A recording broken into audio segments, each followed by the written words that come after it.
Bismillahirrahmanirrahim. Assalamualaikum warahmatullahi wabarakatuh. Sebelum mulai pelajaran pada pagi hari ini, marilah kita berdoa untuk agama dan kepercayaan kita masing-masing. Berdoa dipersilakan. Berdoa cukup. Oke teman-teman, kembali lagi bersama saya di pelajaran ekonomi kelas 11. Pada pertemuan kali ini, saya akan melanjutkan materi kita tentang pendapatan per kapita dan dilanjutkan dengan materi baru yaitu tentang distribusi pendapatan. Oke, langsung menuju ke materi saja ya. Ini melanjutkan materi yang kemarin yaitu tentang kelompok negara berdasarkan pendapatan per kapitanya.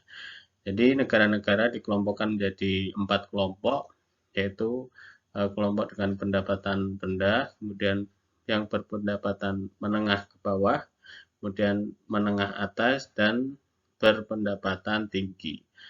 Oke, untuk yang pertama yaitu kelompok negara berpendapatan rendah atau lower income economies. Itu adalah negara yang memiliki PNB per kapita lebih kecil dari 1035 US dollar. Jadi di bawahnya 1035 US dollar. Kemudian yang kedua, kelompok negara berpendapatan menengah bawah atau lower middle income economies, yaitu rentannya dari 1036 US dollar sampai 4045 US dollar.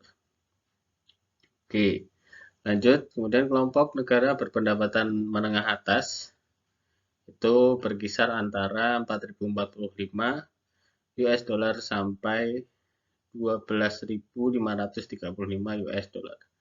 Dan terakhir, kelompok negara berpendapatan tinggi yaitu negara yang memiliki PNB per kapita di atas 12.535 US dollar. Oke, untuk materi pendapatan per kapita cukup sampai di sini saja. Selanjutnya kita memasuki materi baru yaitu distribusi pendapatan. Di materi ini kita akan mempelajari dua hal, dua subbab. Pertama yaitu pengertian dari distribusi pendapatan dan yang kedua adalah cara mengukur ketimpangan dari distribusi pendapatan. Yang pertama yaitu pengertian dari distribusi pendapatan. Distribusi pendapatan adalah penyaluran pendapatan ke tiap anggota masyarakat dari hasil pekerjaan, jasa, atau niaga. Distribusi pendapatan adalah bagaimana tingkat penyebaran pendapatan di suatu wilayah atau daerah. Ukuran kemakmuran suatu negara atau keberhasilan pembangunannya tidak cukup hanya diukur dengan tingkat laju pertumbuhan GNP atau PNB-nya saja dan atau pendapatan per kapitanya. Tetapi juga perlu dilihat bagaimana pendapatan nasional tersebut didistribusikan kepada warga masyarakat. Ya, jadi tidak hanya dilihat dari laju GNP, PNB, dan pendapatan per kapitanya, tetapi juga perlu dilihat bagaimana pendapatan nasional tersebut dibagikan atau didistribusikan kepada warga masyarakat. Apakah merata atau tidak merata seperti itu. Selanjutnya adalah mengukur ketimpangan dari distribusi pendapatan.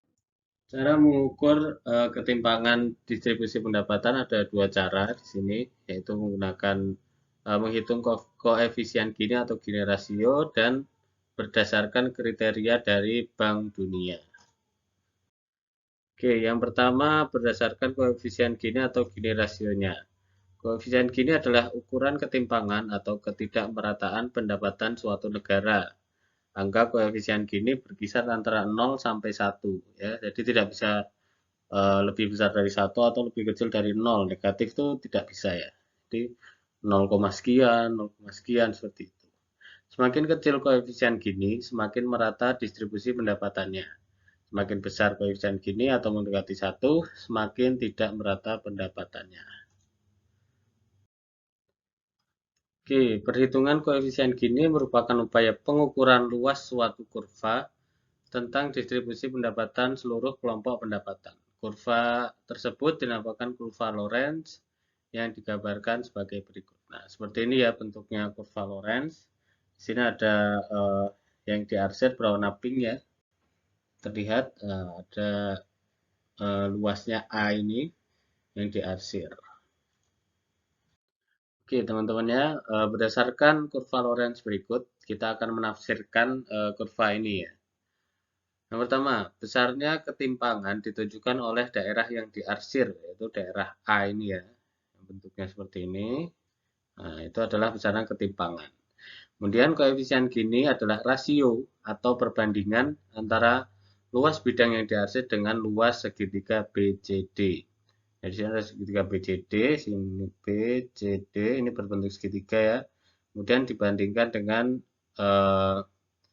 luas bidang yang diarsir atau luas A. Oke, kemudian pendapatan didistribusikan secara merata dengan sempurna, maka semua titik terletak pada garis diagonal daerah yang diarsir akan bernilai 0. Dengan demikian, angka koefisien gininya sama dengan 0. Atau yang dimaksud adalah ininya ya, luasnya itu semakin kecil, jadi kan akan semakin mendekati garis diagonal ini. Nah, kemudian pendapatan didistribusikan tidak merata atau satu pihak saja yang menerima seluruh pendapatan, maka luas segitiga yang diarsir akan sama dengan luas segitiga BCD. Dengan demikian, koefisien gininya adalah 1 ya. Atau yang dimaksud adalah ini, daerah yang diarsir itu semakin besar sehingga memenuhi segitiga BCD ini. Nah, jadi artinya pendapatannya tidak didistribusikan secara merata. Seperti itu.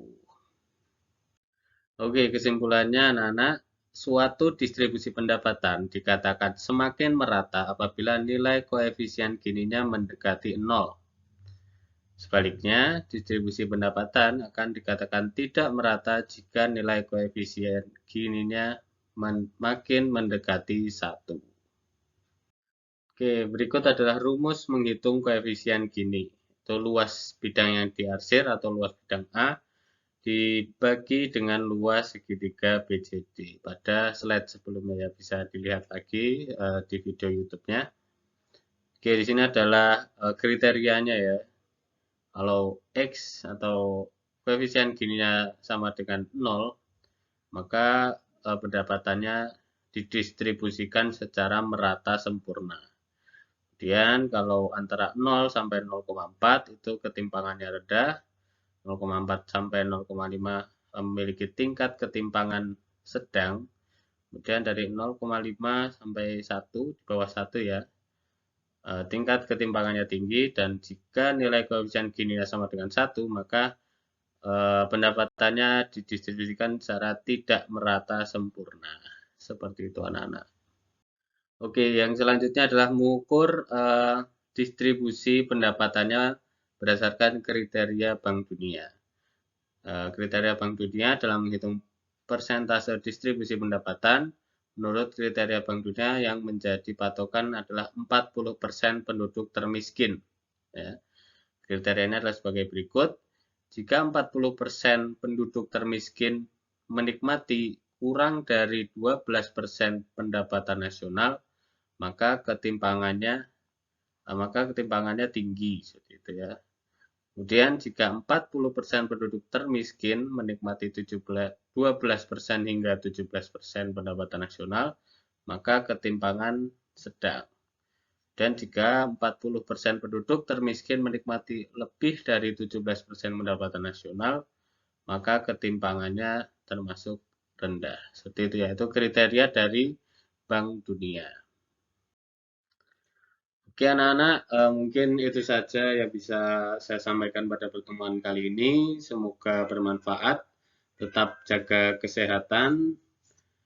Sekian dari saya. Wassalamualaikum warahmatullahi wabarakatuh.